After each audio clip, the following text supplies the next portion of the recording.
Hey guys, what's going on? I've been traveling through Europe 5 weeks now. I've seen a lot of places and I have learned 5 things and I want to quickly give them to you.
The first thing I learned is travel light.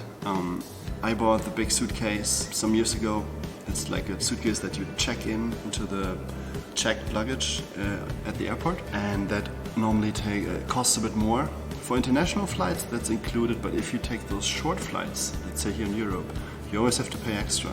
So I bought this small suitcase, which cost me around 60 euros, 70 euros, and it fits into the overhead store in the airplane. So with that you can fly. You can, for example, buy when I flew here to Sofia, I paid 25 euros for the flight itself, and then I upgraded for priority. That was a Ryanair flight. I upgraded to priority. That means you would get in through an extra lane, and you can bring the suitcase, and that's 12 euros more. So the total flight was 37 euros. Oh, that was a really good move.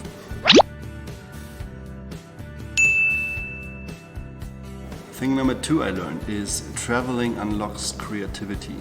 When I flew to Budapest, I started to work on a certain method to learn English. I don't know if I can show this to you here. That's actually a method I'm also using to learn Vietnamese. Roughly looks like this. You can click on the words and you can load them and learn. But basically I've started to build this in Budapest in a cafe, and I was sitting in a cafe, I don't know, 4 weekends in a row, something like that. And I think I wouldn't have done that if I would have stayed in one place. To me, this is really important to get out and just be more creative. That's just how my brain works. Of course, that's something you might experience differently. Maybe you can stay in one place and do all the good things, but for me, I need to travel. Number 3 is to stay at least 3 weeks. Right now I'm in Sofia 3 weeks. I stayed 3 weeks before, and I also stayed 3 weeks in Poland and something like this. So what I notice is that it takes at least 2 weeks to get to know people and to build relationships. Yeah, so that's really something I need to get better at, because if you only stay 1 week, it's normally not worth it. I'll try to stay longer, and also maybe stay even a bit longer. Maybe go for 2 months to really get to know a place. Thing number 4. I have been trying to keep up with my Vietnamese. It's been hard, of course, because there are not so many. There's nobody here around. In Sofia, I've not seen one. I've seen one family from Vietnam, but they're actually living in Hamburg. But apart from that, I've never seen a Vietnamese person living in Sofia. So yeah, there's only the way that I can talk to Vietnamese people is by calling them. And I've been doing this pretty much consistently every weekend. Call a friend, call my buddies, and I try to speak Vietnamese. It works most of the time. Yeah, and it keeps me in check and helps me not to forget it. And that's very important for me. Yeah, I mean, how else do you wanna stay up with the language, keep up with the language? I think that's really the only way to have conversations. I'm not at the stage yet where I can read books. Maybe I'm just too lazy to read a book in Vietnamese. maybe I should try it. But yeah, that's definitely something. But I'm definitely very excited to come back to Vietnam. Because I just miss you guys. Europe is fun, but Vietnamese is something special to it, and you cannot get that anywhere else. That feeling in Vietnam, for me, this is just pure bliss. Thing number 5, and then we're done. Keep your things in order. I mean, if you look at my desk right now, so this is my desk right now. Look at that mess. I mean, there's stuff all over the place.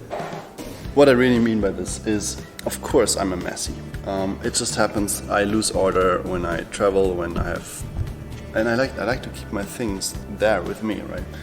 So what I do, let's say this is one example here. This is my to-do list. I try to go as far, so you cannot read everything, but this is the idea. I have my to-do items and I take them off. That structure, this is a routine I have been building for the last month, and it's been really good. That really helps me keep my focus, and I also just do the things I set out to do. Cool guys, these are the 5 things I learned. I'm definitely doing more Euro trips. It's definitely really good for the brain, and you see amazing people. I can always recommend this to you to do as well. Getting a visa in Europe is not that difficult if you plan it right, if you make some contacts, maybe if you save some money. It's definitely also possible for Vietnamese people. Cảm ơn rất nhiều để xem phim của anh nha. I'm out. Bye bye.